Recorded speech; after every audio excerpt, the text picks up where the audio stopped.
I'm delighted to welcome Jen Parker on the show this afternoon from Fuzzy Flamingo. What a great name, Jen. Thank you very much. We're going to talk a little bit about what you do, Mm-hmm. but I'd really like to talk to you about your health story, which is about rheumatoid arthritis. Yeah, no problem. So, talk to me about rheumatoid arthritis. When did you know that you had it, and how have you dealt with it? I've had joint issues all of my life. So growing up as a child, I had hip and knee problems predominantly, and then going into my early teens, I had a lot of back pain. But I just thought that was normal. I thought I'd been to the GP so many times during my childhood, and he'd just put it down to growing pains, and you'll grow out of it. It just kept getting brushed under the carpet, so I just thought it was normal. But then my fingers started swelling up during my university degree. I thought I had repetitive strain injury from too much typing, from dissertations, that kind of thing. So again, I just ignored it. I didn't say anything. I didn't go to the doctors about it. I then went travelling after university, and before starting my career, I'd always wanted to join the police. So it was my big plan to have a year out, to have lots of fun traveling around the world, and then get stuck into joining the police and working my way up. But whilst I was traveling, my fingers just got worse and worse, and my back pain got worse and worse.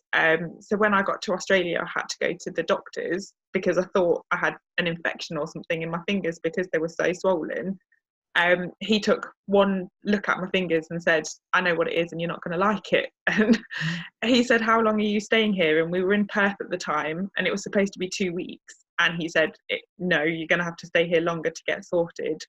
And we ended up there for 8 months. While, Oh my goodness. Yeah, they were absolutely brilliant. So I got referred to a rheumatologist within a week. It was amazing.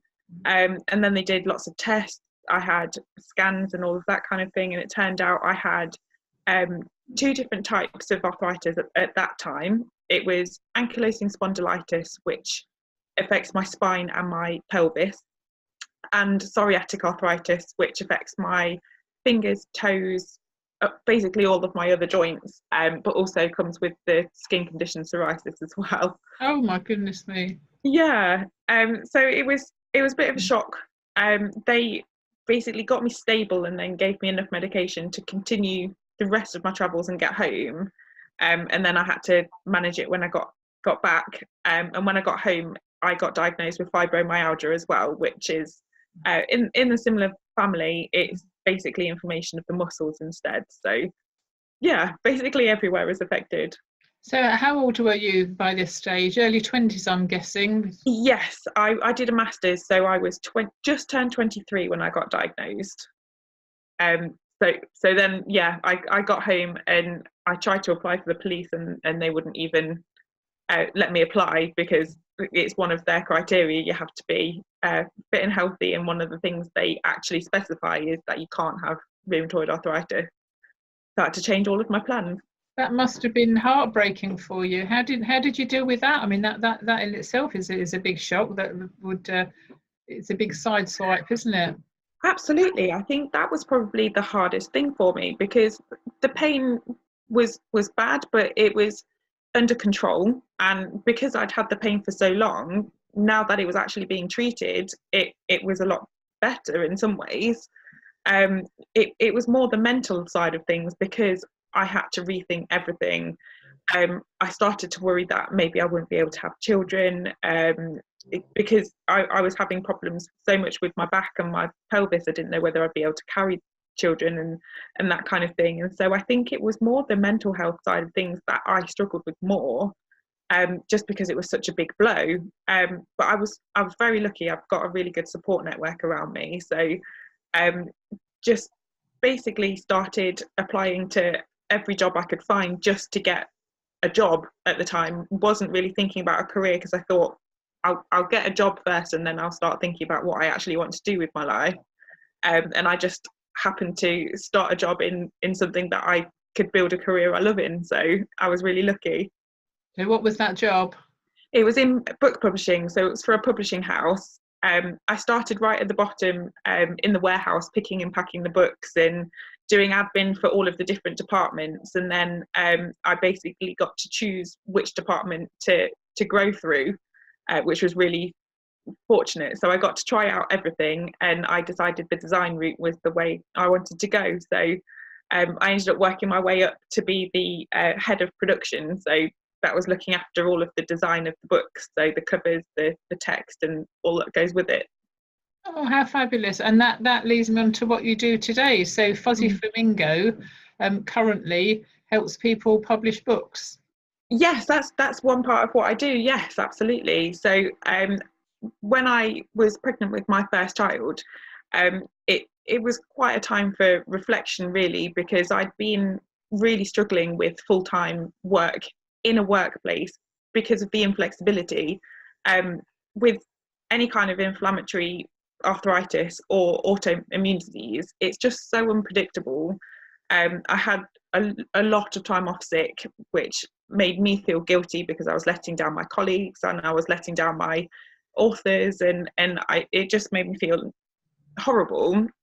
So it seemed right that I could take what I was doing and go freelance. And I was really lucky that the publishing house I worked for was really supportive, and they helped me to do that. So I do work for them. I do copy edits and proofreads for them, and they've been really supportive the whole way through, and it's grown from there. Excellent. What a lovely story. Happy. Yeah. I won't say happy ending, because you're by the looks of you, you've still got many years ahead of you. Absolutely. So how do you deal then with your conditions on a day-to-day basis? The biggest part of it is keeping moving. With rheumatoid arthritis of any kind, the worst thing you can do is curl up in a ball because you're in pain and stop moving. I went on a course in Bath, which is the hospital in Bath is the rheumatology hospital of the UK. It's like the biggest place, the biggest specialist. And they run a course for ankylosing spondylitis where you spend 2 weeks doing physio, hydrotherapy, and they do counselling sessions for that 2 weeks, and get you really prepared to how to deal with it. And that was just the best thing, because it meant that I got in a habit then of doing exercise every day, stretching, making sure I keep moving no matter how I feel. So even on my worst day, I have to make sure that I at least stretch my back and make sure it's moving, because otherwise you end up just in too much pain. It just gets worse and worse. So were you an inpatient then? Did you stay there for 2 weeks? Yes, I did.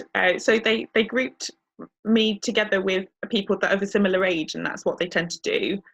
So I met people, because I didn't know anyone who had the same disease as me, and it was really nice to meet other people that were going through the same thing, and we remained friends, and we're still part of a group where we chat about things that are happening. So it was really good on that side of things as well, because there was a support network that grew from it. Does it stop you doing anything? Are there things that you'd like to do that you feel you can't because of your conditions? Yes, it does. So I throughout my life, I've always been really sporty, and I particularly really liked jogging. So jogging was the way that I controlled my weight. So if ever I'd overindulged, I'd just go for a run and I'd run it off, and it was fine. But I can't do that. It's too high impact. I can't do high impact exercise just because it's too much pressure on the joints, and it causes flare-ups. So I've just had to rethink how I exercise. So it's much gentler exercise now. So walking my dog, doing my stretches, yoga and Pilates are really good as well. But it's not the high impact, high energy exercise was really good for my endorphins and that kind of thing. So it's just trying to balance it really, and still get good enough exercise without making myself worse. Yes, yeah. And do you take medication? I do normally, yes. Haven't done for a couple of years while I've been having my children, because you can't be on it whilst you're pregnant. But I'll probably be going back on it in February when I see my rheumatologist. And What does that medication do for you? How does it keep things under control? It's their immunosuppressants, predominantly. So I take anti-inflammatories and immunosuppressants. So they keep my immune system under control. Because the biggest problem with the disease is it's my immune system is attacking the healthy tissue instead of what it should be attacking. So they suppress your immune system, so there's not as many white blood cells to attack the lining of your joints. That also comes with a lot of side effects. The biggest problem was that I was catching everything under the sun, which is why it made it difficult working in an office environment, because air conditioning systems, central heating, all of the bugs that everyone was bringing in were just being pushed around, and I was getting everything. So I've noticed a big difference since working for myself, that I don't get poorly quite so often. Okay, well that sounds positive. Yeah. But on a day-to-day basis, I don't suppose, I'm looking at you, all I can see is your head and shoulders, and here you have a lovely little baby gurgling away there. Yeah. But on a day-to-day basis, I mean, are you able to get around and do everything that you need to do? It really depends on the day. So because it's such an up and down disease, some days I feel like I can't really do very much at all. Other days I feel like I could conquer the world. So it's just finding that balance, making sure that on those good days I don't overdo it, because that there's always the temptation to just get absolutely everything done in that time where I know I'm really active, but then that can throw me out for the rest of the week. So it's trying to find that balance between rest and activity. So it's sometimes I do have a blue badge. I do have a disabled badge, because sometimes it's hard even just walking around the supermarket, but then other days I can go on fairly long walks with my dog. So it just depends on what day it is. It's one of these situations where people, because there's no sticking plaster or band-aids, slings on your arm and that sort of thing, and people from the outside looking in would, can understand when yuppie flu was the original name for fibromyalgia, way back. And I remember somebody that I worked with in the 80s. It turns out that that's what she had, but at the time everybody was, she's fine one day, and then the next minute, and she's swinging the lead, and and all the rest of it. And it's difficult, isn't it, because it's a kind of a hidden condition that nobody can see. I've got friends with fibromyalgia, and I understand what you're saying about the overdoing it, but even then it's not clear cut to get the balance, is it? You can't say, well, I'm feeling well and so I'm going to do X, Y, Z, because you might do X and Y and you might feel well to do Z, but that could be the thing that tips you over, isn't it? Absolutely. And I think that's what makes it difficult, is the unpredictability of it. And what you're saying about it being a hidden disease, it is difficult as well, especially with my blue badge. Sometimes I park in a blue badge bay because I need to, but then you can feel people looking at you as if to say, what, she's obviously not supposed to be parking there, which is frustrating, because you kind of want a big banner to say, I'm legitimately parking here, I'm not stealing a disabled person's space. But well, the fact that you have a blue badge though is your credential. I've seen a few car stickers lately that say disabilities aren't always visible, or something like that. Some disabilities are invisible. Perhaps get yourself a car sticker, or design one yourself. You're a graphic designer, design your own car sticker. Absolutely, I should do. Yeah. There we go, there's an idea for you. Yeah. So, well, it's lovely to speak with you, and thank you for sharing how you cope with rheumatoid arthritis. Sounds like we need to push on because of little one. What's her name? She's called Amber. Amber, and she's 3 weeks old. How wonderful. She is. Yeah, she's just having a stretch. She makes little goat-like noises when she stretches. Oh, bless the socks. Bless. Is the condition I don't know what the word is, hereditary? Is it hereditary? I mean, are they likely to, your children likely to suffer? Likely isn't the right word, really, because it is supposed to be a genetic condition, but no one else in my family before me has it. Right, okay. I have an auntie who has psoriasis, but not any of the other conditions. So I had a really long chat with my rheumatologist before starting a family, because I was really worried about it. Yes. And he said just the likelihood is that they won't have it. There are all sorts of factors that go into it. Yes, it's in my genes, but most of the time you need a trigger to set it off. So sometimes it's an injury or a really bad illness can trigger it to be active. For me, the time when it got really bad was just after I'd broken my toe and I'd had glandular fever all in the space of 1 month. So it could have been either of those factors. Right. Okay. I would put money on the glandular fever. Yes, Which is where the fibromyalgia comes from. Yeah. I'd say it's quite likely. It was an awful illness. Right. Is it reversible? Is rheumatoid arthritis reversible? No, so it's a condition for life. It's just a matter of controlling it, so keeping it under control. You can make it go into remission, so you can be symptom free with the right medication, but you can't cure it. With me, I'm probably never going to be able to go fully into remission, because my ankylosing spondylitis causes fusion in my spine. So my pelvis is fused and my lower spine is fused. So it's likely that the fusion will continue. The slight benefit of that is when it's fused, there's nothing left for the white blood cells to attack. So the pain in those joints stops, but then it's the mobility issue. So I had to have C-sections with both my children because my pelvis is fused. So it's things like that I have to be careful of. Okay, well, you're certainly looking well on it, Jen. Thank you. Two songs that you've chosen, All of My Love by Led Zeppelin. Yeah. Why did you choose that one? It was the song I walked down the aisle to when I got married. It's one of my absolute all-time favourite songs, and it just makes me think of my husband. So he's been an amazing support through everything. So he was with me when we were travelling. So he was there right from the word go when I got diagnosed, and stuck by me. And he's just been brilliant. So it's for him.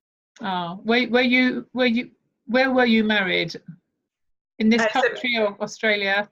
In this country. So we were travelling in 2009 to 2010, and then we got married in 2015. So a while after. Okay, congratulations on that. And the other song, Shake It Off by Taylor Swift. I don't think that needs any explanation, but give me one anyway. Absolutely. Well, it's kind of lots of different reasons, really. It's trying to shake off the stigma of the disease, because a lot of people I talk to, when you say you've got arthritis, they say, oh, that's an old person's disease, isn't it? So it's that kind of thing, shaking off negativity, and it's just shaking off the bad feelings, really. Okay, so how do people get in touch with you, Jen, for anybody who's thinking about publishing a book or needs a book cover designed, or any help with proofreading, editing, that sort of thing? How do they get in touch with you? So they can head to my website, which is www.fuzzyflamingo.co.uk, or they can find me on Instagram or Facebook. It's at Fuzzy Flamingo Design. I love that name, Fuzzy Flamingo. Fantastic. I love your flamingos and your cushions behind you. Thank you. Okay, thank you, Jen Parker, very much for your time this afternoon. No problem. Lovely to speak to you. Thank you.